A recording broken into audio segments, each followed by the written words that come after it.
Hello, everybody. Welcome to my library, first of all. Yes, this is my virtual library. And why am I in the library? Well, through all of this craziness that we're living through right now, there are some silver linings. So we will have Primrose here to talk about her brand new novel. So I have been dying to read something new, and I hope that this might be the next book that I'm going to be picking up. And as well, we're going to be talking about FUD, not a fuddy-duddy, but FUD. FUD. So stay tuned because we'll have more about what that all means, and probably you might even have some FUD in your life. So let's open the doors now and welcome all of our wonderful ladies. Hello, hello, hello. Oh, we've got a double header there with Charlotte and Robin. Oh my goodness. Hi, Kirsten, and welcome, Cynthia. Mwah. Hey, it's so good. And hi, Primrose. I don't quite see you yet, Primrose, but I'm hope you're one of our big special guests today, girls. So hopefully we'll get you into the picture too as well. So there she is. Hello, good morning, Primrose. Hello, hello. So Cynthia, first of all and foremost, we all send our love across the pond. And that's my first question. How are you doing, and how is life now in your new home of England? Or where are you now? You have to unmute yourself. Sorry. Yeah, I was living in London, central London, for 5 weeks. So the first 2 weeks was in isolation, and that's honestly here. It's a voluntary. It's supposed to be mandatory, but nobody follows up. So, but I followed the rules, and so I was in complete isolation for the first 2 weeks. Figured out how to order food, so that was good. And then I had kind of 3 weeks, and now I've moved outside London. It's an hour by train into London, to a small town called Chesham, population about 20,000. So Oh, I'm wow. really in the country. I just have a flatmate or roommate. I've learned here there's a big difference between a roommate and a flatmate. Yeah, a Oh. roommate's actually sleeping with you, a flatmate's living with you. Oh, well, I guess then Yeah, back over here, we have a lot of flatmates then. No, I'm just kidding. yes. Yeah. So anyways, so I've had a flatmate move in, so I have company with me, so I'm not living alone. I really love the town. They're warm, they're friendly. Yeah, and just kind of adapting, and I go for 2 and 3 hour walks down country roads. So yeah. Well, a part of me just is so envious because you are still living the dream, so to speak, of your whole adventure of traveling, and you've done it so safely. I guess for all of us that are so cocooned in, it's like, even kind of thinking of breaking out is kind of a scary thing. So I will definitely come back to you, Yeah. Cynthia, because we have a lot to chat about. But I think our special guest, or congratulations, goes to Primrose. You have been kind of teasing when you've been on our chats. Yeah, I'm kind of doing some writing. Can you say anything? No. But now this is real. You have a book out, or a novel. It's done. So tell us the whole story, and what is it about, as much as you can tell us.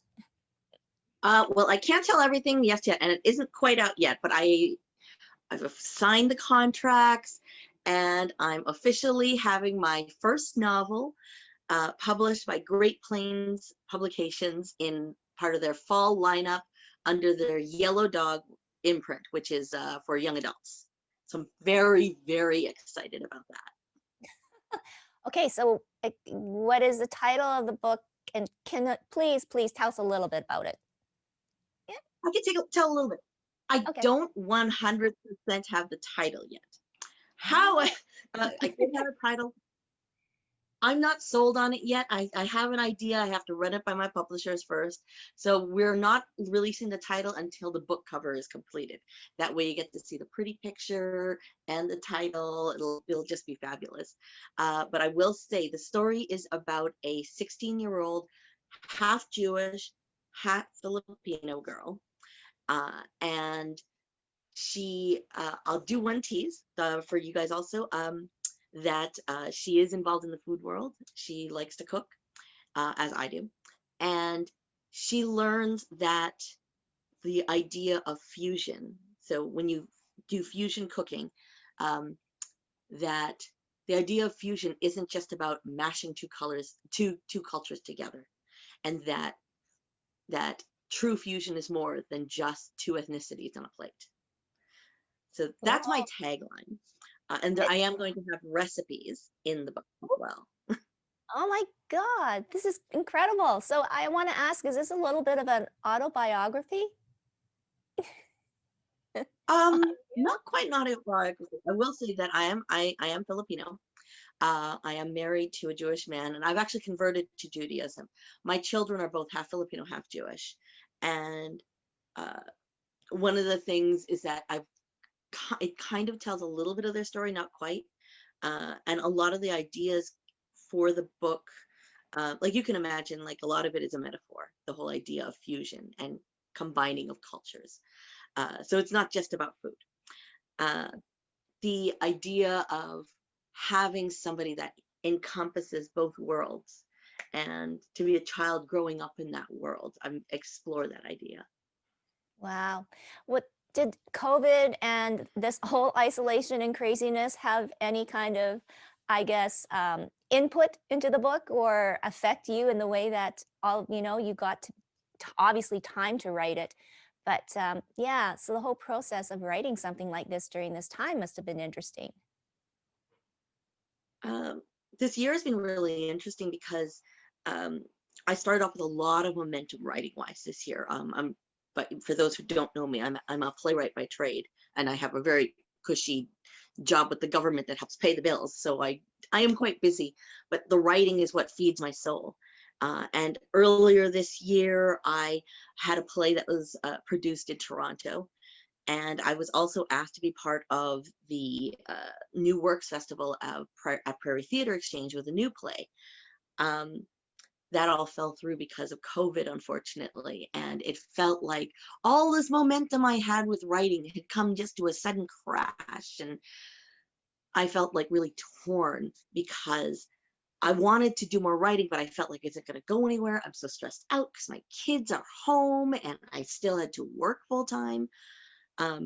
So it wasn't that COVID made the writing easier. It made it more difficult because I just felt like I didn't have time or motivation to write, because the festival that I was supposed to be in during May had been canceled.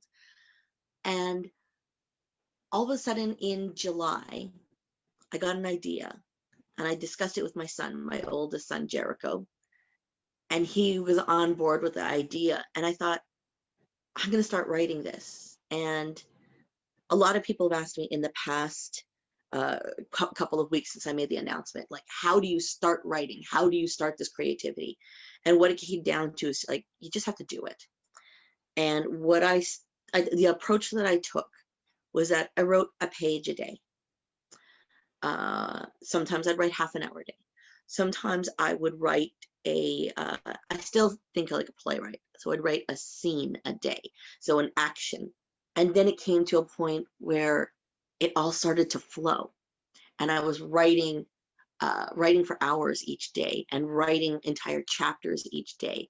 And as the characters became alive and spoke to me, all of a sudden the creativity just came and just flooded me. And I was able to write an entire 65,000 word novel in the course of 2 months.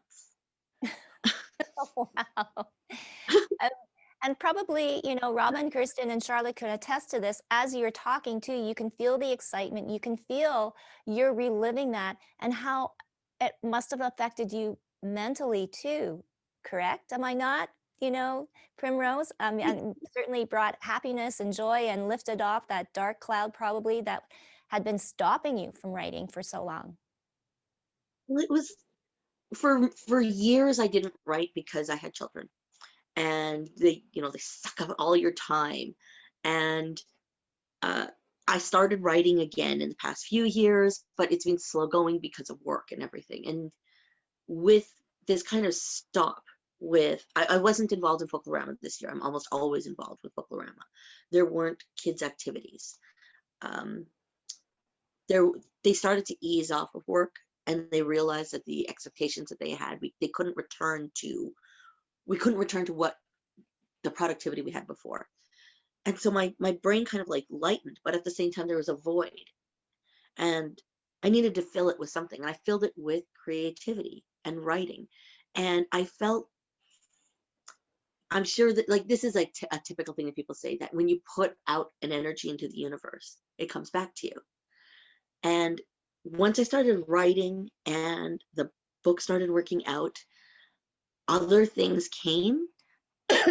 I announced a few weeks ago as well on my socials that I was also commissioned to write a short play for Royal Manitoba Theatre Centre that's going to take place at the Canadian Human Rights Museum. It's still, for now, it's still going on. It's at the end of November. It's called Tiny Plays, Big Ideas. It's unfortunately sold out. They may be adding more shows, but that came my way as well. And I wrote a play, and it only took me about a week to write a short 10-minute play. And I'm currently working on the second draft. And I haven't announced this yet on my socials, but I've been asked to be part of another festival that the date's still to be announced. And it was like everything started to rain down, and in a good way. And all of a sudden, all these opportunities came my way. And I feel that a big part of it was that I opened myself up to being creative, and the creative opportunities came my way. Yes, so true, so true. Wow. Well, we're so proud of you. So we can hardly wait. Oh, by the way, who's doing the book cover?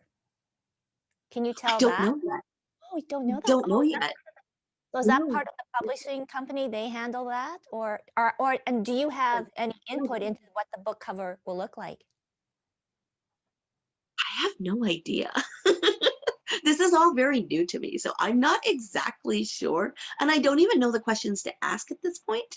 Because like right now, we're so early in the stage. I put in the first draft, signed the contracts, and I was able to announce finally. And now I'm working on the second draft, and we'll go from there. Okay, well, so you're gonna have to come back and tell us all about the ins and outs now of getting a book published once you know. So yeah, maybe you have your choice on who you can have on the cover, like go for it. I Uh, can find that. so, oh my goodness. Oh yes, and so thank you for giving a plug about the Royal MTC. I know they had to cancel their season, and I had known about this kind of moving to mini programming, and I saw your name too as one of the playwrights. Yeah, you're saying unfortunately it's sold out, but let's, fingers crossed that, it will be, it'll be able to happen because it's been pretty crazy here. So Cynthia, just to kind of fill you in, we're not doing so well here. It's well, not kind of scary. It is scary. We've had outbreaks in a couple of the hospitals, and our numbers could be at 5,000 cases, new cases or active cases by the end of this week, which is unheard of. They shut us down in lockdown when we had under 300 cases. So it's pretty scary times, but I know that it is definitely scary in London and England too as well. So I did come across something on your LinkedIn that actually I had to look up because I did not understand what you were talking about. But Okay. talking about FUD, maybe Yeah, you could FUD. write a book about this, Primrose, but FUD, take it away. And it's not fuddy-duddy, right? No. So the concept of FUD is something I've had for a long time, and it is part of the book that I am writing. That is, it's not even till a 2021 thing till I plan to have it written. But this is actually a tool that I learned in my executive days in Winnipeg, and that was FUD FUD stands for fear, uncertainty, and doubt. And what I've learned through this whole exercise that I've been through is some folks have different names for fear, uncertainty, and doubt. Sometimes when folks talk about mental health and that, and they kind of talk about this darkness in their life. And You know, I've been down that path twice myself, and continue to wrestle it. But the whole idea is that, you know, fear is what says to you, I can't do this, right? And uncertainty says, I'm not sure about this. And doubt says, no, you can't do this. And so we all have it in our life. And every time you kind of hear that little voice and it goes, oh, you know, you're not pretty enough, you're not smart enough, you can't do this, on and on. That's FUD talking to us. And the whole idea was learning how to deal with fear, uncertainty, and doubt. It's not like, you know, once done and gone, it's always there. And sometimes you can make it quiet, and sometimes it gets really loud. So when I wrote that piece, I was actually coming off struggling a very hard week. And, you know, I just want to give a shout out to Robin, who actually had messaged me and was talking to me through that week. So thank you. I made it through, but one of the things that I had learned was, you know, when I was in Winnipeg, I was, you know, going through therapy and working with specialists and lots of different things. Plus, you know, I had 30 years executive career. So I worked on skills to develop people. And what I've learned is a whole bunch more tools to develop me. And what I had to do in this case was to apply them into the case. And, you know, it's interesting the way that Primrose had talked about. And by the way, congratulations on your book, Primrose. That's awesome. And all those creative.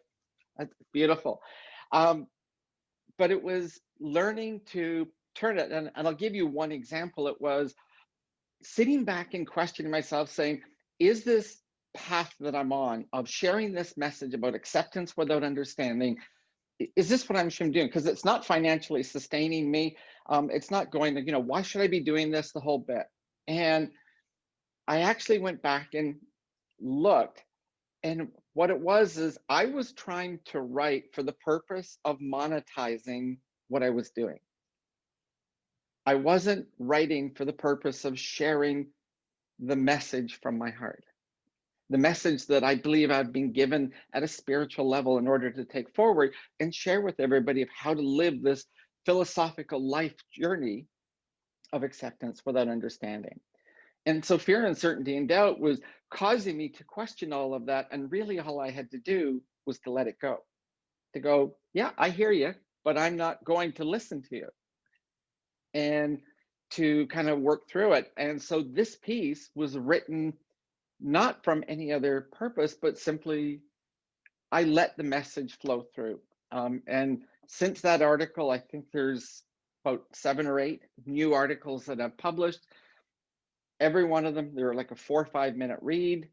And the whole idea is I'm writing from a different place. I'm not looking to monetize it and turn it in. And, you know, Primrose is right. It's like coming back. I've all of a sudden had little things, just little things start to pop up, you know, just as simple as on my website, somebody voluntarily subscribed to want to hear about my upcoming news and release and so forth, where I was going to share previews of some of the chapters from my book. I had a partnership created with another coach in Israel for us to actually do a program for the LGBT community globally, with us working and obviously online to deal with it. And I even had a UK company reach out to do that. And in my acquaintance network, I've had somebody reach out and say, yeah, they really think their mom and their sister could use some life coaching, and they wanted to buy it for them for Christmas. So is that something I kind of do and would entertain? And so, you know, we kind of talked about it. So by not asking for it and just allow it to come to me, it's kind of opened me up. And so that was just a particular article of how that negative thought, fear, uncertainty, and doubt kept playing in. And it was, you know, it was about work, it was about personal life and relationships and loneliness and finances and business. It was all over. And it just was, yeah, you know what? These were all issues I knew were coming, and I just need to own it. But I need to, like I said, hear it, but not listen to it. And that kind of allows me to move forward into it. So that's kind of a short version, you know, of what I'd written and put out there, and kind of why it was inspired that particular day. Woo, okay. Oh, wow, you never cease to amaze me. Okay, well, now that you've solved all the world's problems, thank you, Cynthia. Now let's fingers welcome. crossed for next Tuesday when there's a big election coming up, but who knows? Oh, no, that's another topic. We Oh, I might know get. how that's going to work out, though. Oh, you do? Well, yeah, it's my birthday, so I asked for my birthday, I want the election to go a particular way, so I just asked for that. So it's going to happen. Okay, well, yeah. Well, will you join us then next week? We'll wish you a happy birthday and hopefully celebrate. I'm going to take it over to well, Charlotte and Robin and certainly Kirsten can chime in here. So talking or listening to Cynthia, what was running through my mind was we're always looking for affirmation, you know, right? We're always looking for that, and when we don't get it, it just seems to be the end of the world. So I guess my kind of question to you then, Robin, you know, is when you were in conversation or messaging Cynthia that week, you know, could you tell that she was, or what did you do to talk to her that she had this epiphany or whatnot? What magic spell did you use? My incredible charm. No, look, you know, I don't know. I keep talking about, my big theme is if we just get our human back on and we actually want to find out what's happening for each person, like there's not a formula for me about, oh, if someone sounds like this, I'm going to say these kind of things.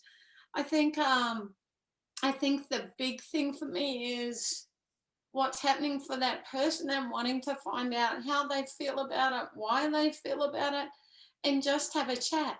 I didn't, like, Cynthia got there like all on her own. She was just chatting away, and then it was like, oh, I feel a bit better. And I think when we really engage passionately with people, to just be in a conversation that has the ability to open people up for possibilities for themselves. And I think one of the things you said is we all want affirmation, and we do, but then sometimes when we get it, we get all coy and shy and embarrassed about it. And it's like, oh, like that's not really me, right? And that sounds weird, but it's really pertinent at the moment because we've had some people sending exceedingly lovely emails to us about our courses, and I get super excited and I want to share it, and then, you know, I'm sharing it with the person I'm dating, and then I get super embarrassed that I share it because I'm like, this isn't about me getting a big head. And it's this weird push and pull tension of, oh my God, I'm so excited that someone loves what I do, but if I share that, am I just this big head conceited arsehole? Like I don't know. I think lots of people have that. And I think the piece is,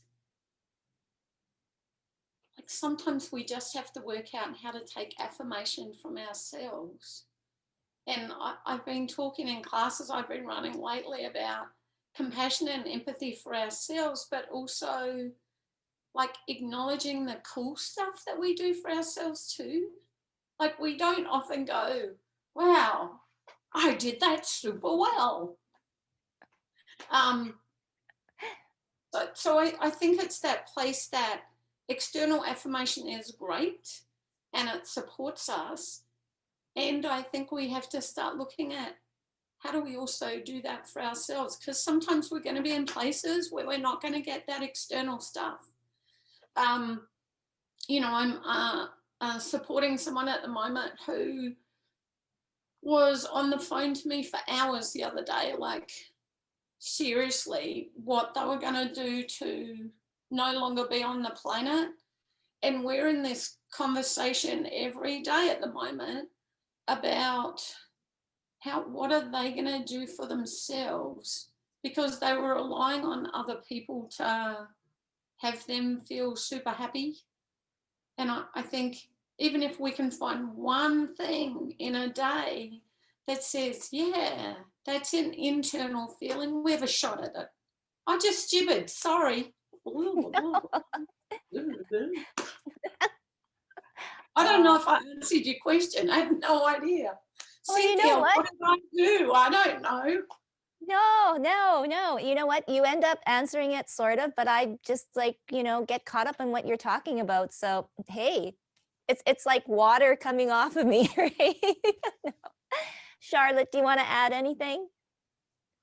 I was just thinking of Cynthia's words about when, oh, you're so funny, Robin, when what you were doing wasn't aligning with your values of yourself, and then having that aha moment to take it to where you really want it to go.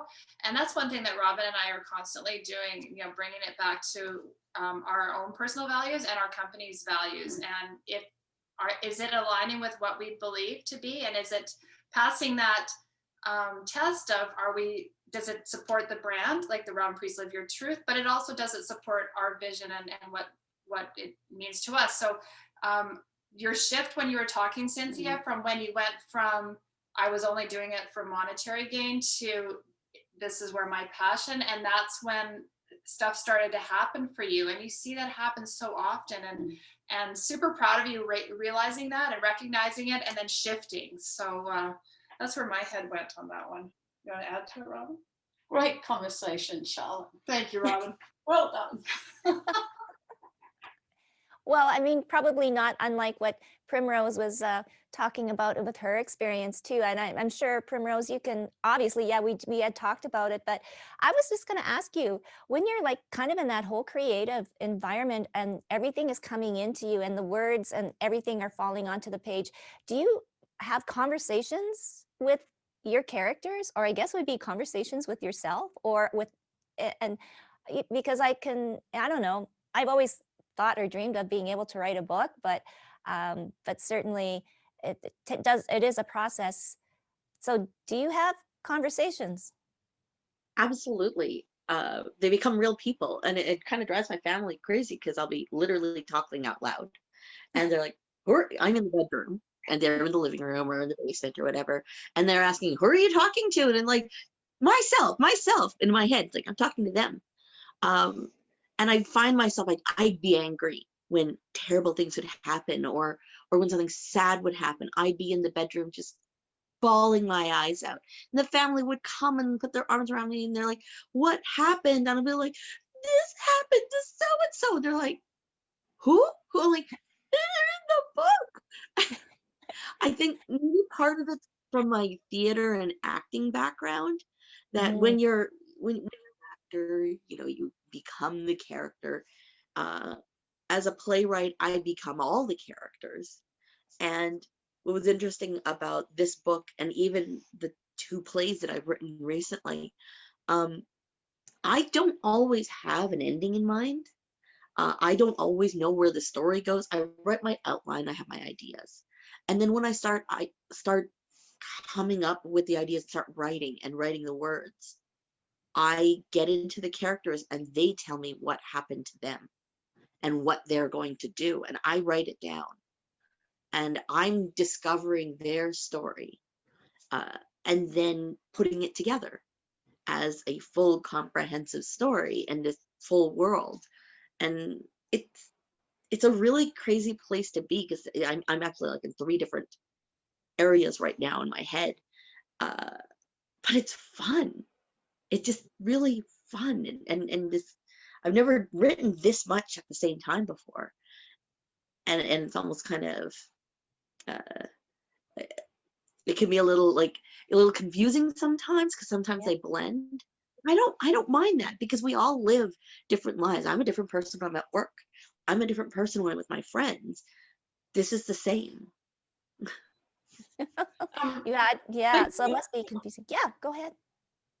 I do want to say something, right? In different circumstances, there'd be a whole lot of people going, she might be a little crazy. We have to medicate her. but like we're listening and we're all like, super cool. The voices are talking to you and they're telling you what they're doing. And it's that place that, why can't we do that for everyone, right? Instead of going, that person's crazy because they are hearing a voice, but this person's super creative because they're writing this amazing book. Don't get me wrong, Primrose, I'm not trying to, I'm just saying, isn't it interesting? Exactly the same experience can be seen in so many different ways. Why can't we have a world that is just joyful about the experiences if it's not having this massive impact and disrupting their lives? And if it's disruptive, instead of going, we have to get rid of that, go, how do we live well with it? Sorry, it was like, we had to jump in. No, that completely makes sense, because the way I talk, I know the way I talk about my characters, people are like, what? And even my kids, they're a little confused because they've never seen me in, they've never seen me in this mode, like so deeply in this mode before, because since my kids have been, I have a 12-year-old, and since they've been around, they've never really seen me this deep into it. And they're old enough to see this side of me now. I think my husband, he's seen this all the time, so he's used to it. But I like being able to introduce them to this world, and it's kind of bled onto them. My oldest son, Jericho, he's 12, and he plays a superhero game with his brother, and they pretend they're both superheroes, and they're not the Marvel superheroes or the DC superheroes. They're like, I'm sponsorship man, and he'll just make up ads. I'm fuzzy socks kid, and they change their superheroes all the time. And what my oldest son started doing is writing down the storylines they come up with. And he's taking the pretend, like mommy does, and writing it down. I was so, and I found that out by accident because I just happened to see where he was writing it. And I thought, this is amazing. They're doing it too. Why can't we all do that? Take how we pretend and how we think and how we're creative, write it down, and become and be and have fun and have joy. Yeah, Wow. it's something everyone should do. I think we've just created now a new outlet. I'm going to get Kirsten into the conversation now, because Kirsten's our big, family advocate and everything like that. And, just talking about, because right now it is so heavy. It's such a FUD here right now. And just talking about finding, that affirmation, maybe it's self-affirmation like Robin said, but then we don't want to overdo it. But then can't we just be a little bit fun and crazy like Primrose and do something wacky? And I guess too, that's all part of, the family unit too as well, right, Kirsten? As far as like having inhibitions and not being able to fully, express ourselves. I find this conversation so fun, and it's just a really good conversation. I have to congratulate you, Primrose, on your book, and that sounds so interesting. And I love the idea with the recipes, so I'm looking forward to that. And Cynthia, it's nice to see you as well. And I have to share with you, acceptance without understanding. I should give you a royalty for how many times I say that now when I'm working with parents who are stuck in a place of not willing to shift to understand or accept.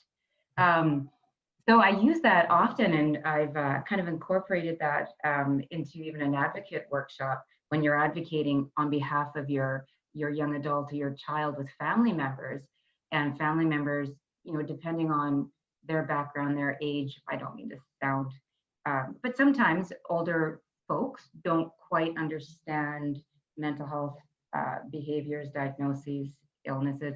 So when you actually challenge them with like, well, how about acceptance without understanding? Like, I love it. So thank you. And I think I totally went off board on that. But as far as families going, and I know hearing the what's happening with the intensity of your work and your passion, and how that's just kind of like going into the rest of the members of your home And I'm so glad you got to see what your son was doing, because you know what, that's exactly what should be happening.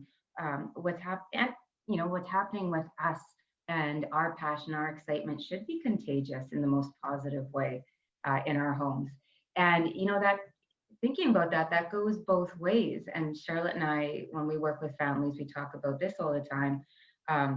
You know, when things are really heavy and hard, you know, because when one person in the home is struggling with a mental health concern or crisis, the entire family within the home is struggling with that mental health concern and crisis. And you know, that energy that we bring as parents, again, that anxiety that we're not able to keep in check, and that fear, that true fear, and we don't have understanding, and we're actually terrified of what's going to happen next. If we don't have that in check, it just kind of swirls around within the home and is contagious. So that's something Charlotte and I work on a lot with families, is just making sure that they take a step back, pause to take ownership of their own mental health, both, well, their health physically and mentally, and look at what's happening for them, and then kind of regroup on how they're going to move forward within the family, because we all absolutely play a role. So that's where my head went with that conversation. I don't know if I answered your question, Tracy. No, it's not about answering my question. It's just coming into the conversation. I just throw out something just maybe to get you kind of thinking. But so we've covered all of this now. And as we move forward, I don't know, it's like we're getting into November now. And it just seems like, does it not seem that we're still kind of in this void or vortex of it's like we're moving forward, but we're not moving forward. I don't know. It's just so hard to kind of explain. Robin and Charlotte, just sort of like the mental kind of, I guess, psyche that people are going through. What is it like? Like, you know, before when you start, it's a crisis, but now it's kind of, it's like almost like it's gray, you know, it's not black, doom and gloom. It's not, you know, blue and sunny skies. It's gray. I think I hear this term all over the place about, no, I forgot the term. It was there, it went, I have old age, I forgot. It's fatigue at the moment. Like we thought like this was coming in and everyone was like, oh, it's going to be a few months, it'll be sorted. And, you know, if I think about Manitoba, like it's like going, and like I talk to my family in Australia, I talk to my friends in New Zealand, and like New Zealand's got nothing. There is no change to their lifestyle whatsoever at the moment because of what happened early on, because of what happened when they got like 4 cases, shut down Auckland, boom, 2 weeks, done, dusted. That they're like, their life is back to normal, apart from you can't leave the country, right? Or coming, you know. And so I watch it in Australia too, and they've still got restrictions around. They've only had 905 deaths, not too different a population than Canada. But they're still fatigued too. I think people are like, we had that adrenaline running at the start, like, and our heads were like, oh, we can get through this, we can gut it out. And because there's not really an end in sight, I think people are really starting to struggle with, I want to be able to see my family, I want to be able to go on a vacation, I want something different than what's been happening this last 7 months, whatever it is. And I think for me, one of the things I did, because I can't see my family, there's absolutely no way. They're in Australia, it's not happening. And like I had to get to a place where I went, the earliest I'm going to see them is 2022. That's the earliest I think I'll see my family. And when I actually put that into my head, it made it a little easier, because I wasn't like, oh, is it going to be in a couple of months? Is it going to be Christmas? Is it going to be this? And I went, if I get earlier than that, that's just a bonus. I'll be like, yeah. But the place for me is starting to think about, what do I think the long game is, rather than still trying to sit with that. I mean, we talk about pivoting, we talk about being flexible, but I think there's a place where, and I know like it was just me, but I've got some friends that have done it too. Here's when we think 2022 maybe, and if I sit in a place that goes, well, it's going to be like this, what do I put in place until then?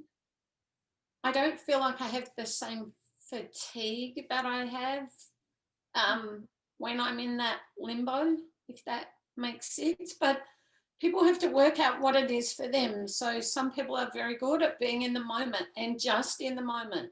I'm in this moment and this one and this one. And then other people are like running around like chickens with their head cut off because they don't know what's going to happen. And so people have got to work out what's going to, I know, weird analogy, it's an Australian thing.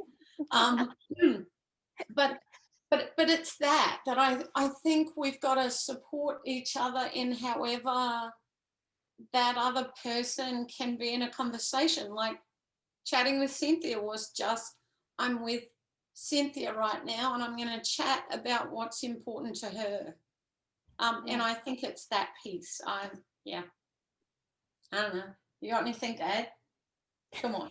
We'll go a little shorter in just even the weeks. Like I know last week for most of us really dragged. I mean, I know Kirsten and I had a busy work week that Tracy, you were part of, but it just seemed like the week was so long and so, I don't know, it just seems like everybody, including myself, are really struggling with,